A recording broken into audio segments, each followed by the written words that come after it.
Shalom saudara, gimana kabarnya pada hari ini? Saya berharap saudara bersukacita dan sehat dimanapun Anda berada. Nah, pada hari ini kita akan merenungkan firman dari kitab Mazmur. Namun sebelum kita merenungkan, mari kita bersatu dalam doa. Bapa kami yang di surga, terima kasih Tuhan pada hari ini telah mengumpulkan kami. Tuhan, kami akan merenungkan firman-Mu, biar kiranya firman-Mu tinggal di dalam hati kami. Terima kasih Tuhan, dalam nama Tuhan Yesus Kristus kami berdoa. Amin. Oke.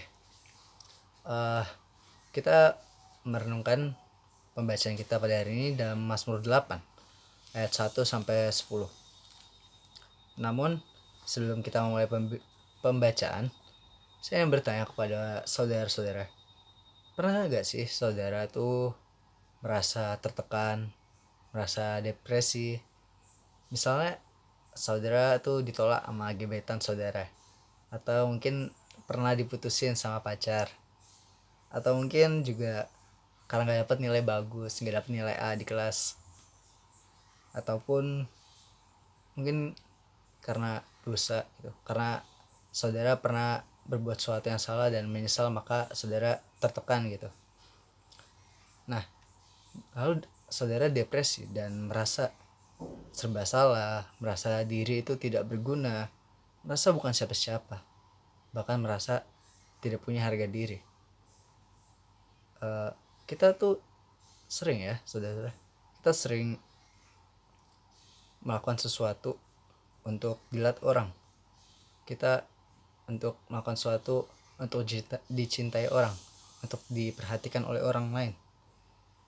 Seperti contohnya saya berprestasi untuk orang tua saya biar mereka bangga. Saya misalkan ngasih barang ke pacar saya biar dia makin cinta sama saya. Atau mungkin juga saya menjadi seorang pemimpin biar ada yang ikut saya, biar ada yang ngagumi saya. Ya, prinsip dunia tuh begitu ya. Kita harus jadi sesuatu biar kita merasakan suatu feeling kebahagiaan gitu, merasakan suatu keberhargaan dalam diri ini.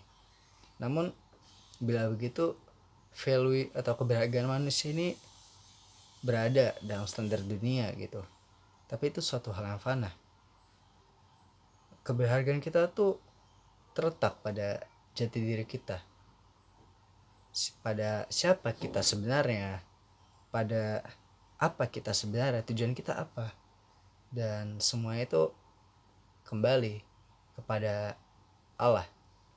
Nah, pada pembacaan pada hari ini, inti yang kita dapatkan yaitu bahwa kenyataan bahwa manusia berharga karena Allah yang memperhatikan mereka dan mengindahkannya dibandingkan ciptaan yang lain seperti bintang, matahari, ataupun hewan-hewan, ataupun tumbuhan. Maka kita perlu patut untuk mengucap syukur. Nah, mari kita membaca Mazmur 8 ayat 1 sampai 10. Saya akan membacakannya. Perikopnya berjudul Manusia hina sebagai makhluk mulia.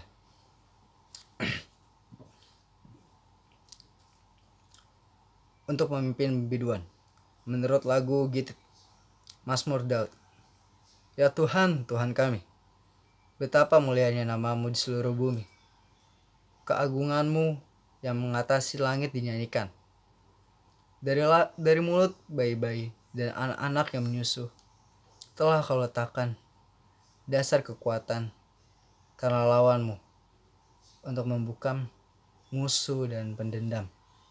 Jika aku melihat langitmu, buatan jarimu, bulan dan bintang-bintang yang kau tempatkan, apakah manusia sehingga engkau mengingatnya? Apakah anak manusia sehingga engkau mengindahkannya? Namun engkau telah membuatnya hampir sama seperti Allah dan telah memahkotainya dengan kemuliaan dan hormat. Engkau membuat dia berkuasa atas buatan tanganmu. Segala-galanya telah kau letakkan di bawah kakinya. kambing, domba, dan lembu sapi sekalian. Juga binatang-binatang di padang, burung-burung di udara, dan ikan-ikan di laut, dan apa yang melintasi arus lautan. Ya Tuhan, Tuhan kami, betapa mulianya namamu di seluruh bumi. Pada pembacaan ini kita akan mempelajari 3 kebenaran. Kebenaran pertama adalah manusia berharga bukan karena apa yang dilakukan ataupun yang dicapai ataupun yang diperbuatnya, yaitu pada ayat 5.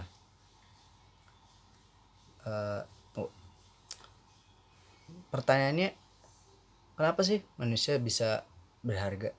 Padahal berharga bukan karena apa yang diperbuat atau dilakukannya. Itu tercantum pada ayat 5.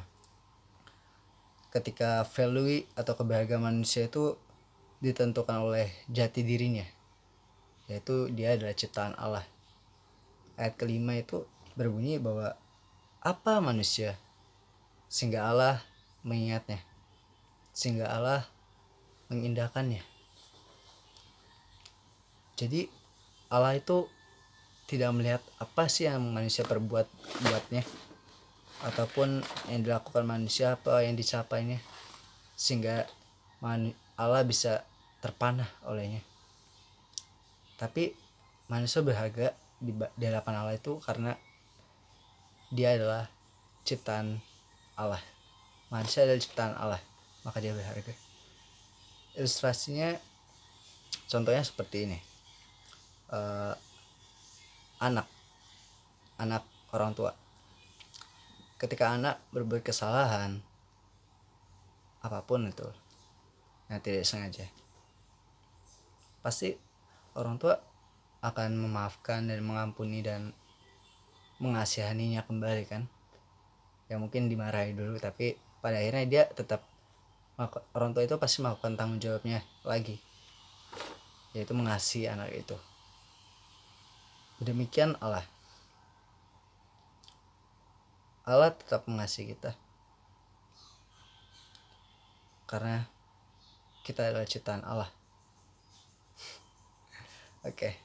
Aplikasinya itu melalui kebenaran pertama ini, Allah selalu mengasihi kita dan kita berarti selalu berharga di hadapan Allah. Maka haruslah hidup kita dengan bangga menjadi anak Tuhan, yaitu yang selalu mengerjakan kehendak Allah. Oke. Kebenaran kedua yaitu manusia lebih berharga dibandingkan ciptaan lainnya, baik yang besar maupun yang kecil. Pertanyaannya, kok bisa sih manusia lebih berharga? Kan ada yang lebih besar, entah itu bintang ataupun hewan yang punya keahlian khusus. Pada ayat ke-4 sampai 9, syair ini merujuk pada ciptaan Allah yang lebih besar seperti bintang, bulan, matahari. Lalu ciptaan lainnya yang kecil tuh seperti hewan, tumbuhan. Tapi waktu dikatakan manusia berbeda. Manusia dikatakan berbeda karena Allah membuatnya hampir sama dengannya, dalam kurung gambar dan rupanya. Pada ayat ke-7 juga Allah membuat anak manusia berkuasa atas buatan tangannya dan meletakkan di bawah kakinya.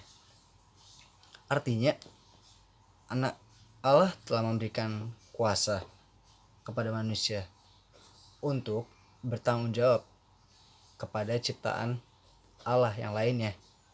Maka secara implisit Allah memberikan hak otoritas kepada manusia, jadi manusia bisa bertanggung jawab atas ciptaannya kepada Allah.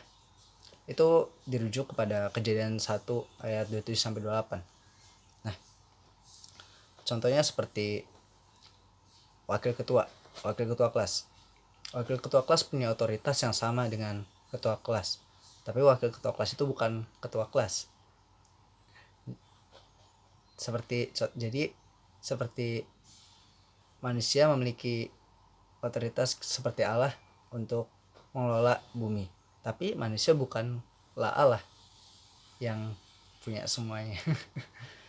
Jadi aplikasinya, kita tahu bahwa kita lebih berharga dari ciptaan Allah lain. Lalu Allah mempercayakan ciptaannya itu kepada kita, maka kita bisa bersuka cita dan lebih bertanggung jawab untuk segala yang dipercayakan olehnya. Lalu kebenaran ketiga, bahwa manusia berharga di dalam Allah. Kok bisa sih manusia lebih berharga di hadapan di dalam Allah? Nah, ayat 5 sampai 7 ini ditulis lagi di kitab Ibrani pasal 2 ayat 5 sampai 8, yang bahwa itu dirujuk kepada karya keselamatan Kristus, di mana siapa yang percaya kepada Kristus, dalam Kristus, bahwa dia akan menemukan dirinya lebih berharga di hadapan Allah. Karena ketika kita dalam Yesus Kristus, kita akan mengenal kasih Allah yang begitu besar pada dunia, sehingga dia merelakan anaknya yang tunggal bagi kita. Maka dengan merasakan kasih Allah, kita juga merasakan kebahagiaan kita. Seperti contohnya perumpamaan anak yang hilang. Anak itu telah berfoya-foya menghabiskan harta keluarganya, namun setelah dia kembali kepada bapaknya mengampuni dia dan tetap mengasihani dia, karena bapak itu adalah bapaknya dia, anak itu adalah anaknya dia tetap mengasihi dia. Demikian Allah mengasihi kita, karena kita umatnya. Aplikasinya melalui kebenaran ketiga ini, bahwa ketika kita dikasih oleh Allah, kita berharga di hadapan Allah. Penghargaan kita itu bukan karena apa yang kita perbuat, tapi karena kasih Allah. Kita berharga karena kasih Allah. Jadi saudara-saudara, sangat berharga. Keberhargaan kita tuh sangat berharga, tapi bukan karena apa yang kita capai, bukan karena prestasi kita, uang kita, penampilan kita, muka kita, ataupun achievement gitu, bukan. Tapi karena kasih Allah. Karena Allah mengindahkan dan mengingat manusia. Oleh karena kasih Allah, kita berharga. Jadi saya simpulkan lagi 3 poin tadi. Pertama, bahwa manusia berharga bukan karena apa yang dilakukan, namun karena manusia adalah ciptaan Allah. Kedua, manusia lebih berharga daripada ciptaan lain karena dia serupa dan segambar dengan Allah. Ketiga, kita berharga karena kita di dalam Allah. Karena dalam Allah kita merasakan kasih Allah. Jadi melalui 3 poin ini kita harusnya tahu bahwa kita tidak bisa merasa down atau depresi karena apa yang dunia tuntut, melainkan beroleh sukacita karena Allah mengasihi kita. Maka hiduplah dalam Tuhan dengan damai, karena dalam Dialah kita bisa menemukan jati diri kita yang asli, dan biarlah hidup kita berpusat dan bersandar pada Dia. Mari kita bersatu dalam doa. Ya Allah Bapa, terima kasih Tuhan pada hari ini.